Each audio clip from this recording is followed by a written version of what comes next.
নমস্কার বন্ধুরা, ভালোবাসার রান্নাঘরে সবাইকে স্বাগত জানাই। আজ আমি বানাবো ফুলকপি আলুর কোনো রকমের মশলা ছাড়া পাতলা একটি ঝোল। রেসিপিটি রুটি, পরোটা বা গরম গরম ভাতের সাথে খেতে অপূর্ব লাগবে। রেসিপিটি তোমাদের ভালো লাগলে একটি লাইক, শেয়ার আর সাবস্ক্রাইব করে দেবার অনুরোধ রইল। প্রথমে আমি ফুলকপি আর আলুর টুকরোগুলোকে একটু ভেজে নেব। এর জন্য কড়াতে পরিমাণ মতন তেল দিয়ে তেলে সামান্য একটু নুন আর একটু হলুদ গুঁড়ো ছিটিয়ে দিলাম। এরপরে কড়ার গায়ে বেশ ভালো করে তেলটাকে ছড়িয়ে দিয়ে ফুলকপি আর আলুর টুকরোগুলোকে তেলে দিয়ে দিলাম। আমি ফুলকপি আর আলু একটু ছোট ছোট করে কেটে নিয়েছি আর একটু উষ্ণ জলে সামান্য একটু নুন ছিটিয়ে ফুলকপি আর আলুর টুকরোগুলোকে কিছুক্ষণের জন্য ভিজিয়ে রেখেছিলাম। এবার আলু আর ফুলকপি টুকরোগুলোকে একটু নেড়ে চেড়ে নিয়ে বেশ ভালো করে একটু ভেজে নেব।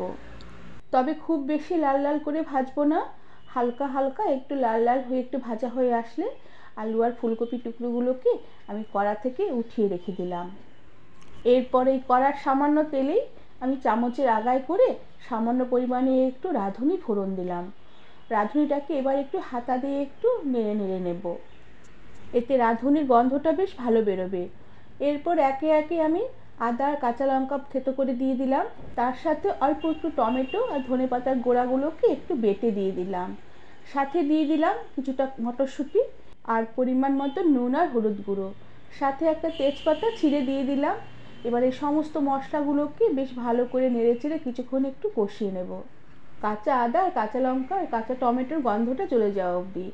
তবে খুব একটা বেশিক্ষণ মশলা কষাবো না, কিছুক্ষণ মশলা একটু নেড়ে চেড়ে কষিয়ে নেবার পরে আমি যে ভেজে রাখা ফুলকপি আলুর টুকরোগুলোকে দিয়ে দিলাম।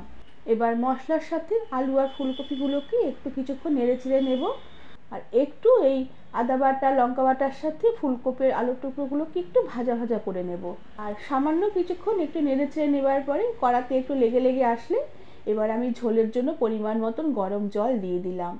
এখানে গরম জলই দিতে হবে, তাহলে স্বাদ বেশ ভালো আসবে। আর জল দিয়ে একটু নেড়ে চেড়ে নিয়ে এক চুটকির মতন আমি চিনি দিয়ে দিলাম। যেহেতু নিরামিষ তরকারি আর আমি রুটির সাথে খাবো, তাই একটু চিনি দিলাম, এতে স্বাদ বেশ ভালো হবে। এবার গ্যাসের আঁচ কমিয়ে দিয়ে ঢাকা দিয়ে রেখে লো আঁচে কিছুক্ষণ রান্না হতে দেব, যতক্ষণ না আলু ফুলকপি টুকরোগুলো একটু সেদ্ধ হয়ে আসে। কিছুক্ষণ পরে ঢাকনা খুলে দিলাম, আলুগুলো খুব ভালোভাবে সেদ্ধ হয়ে গেছে আর ফুলকপিও সেদ্ধ হয়ে গেছে।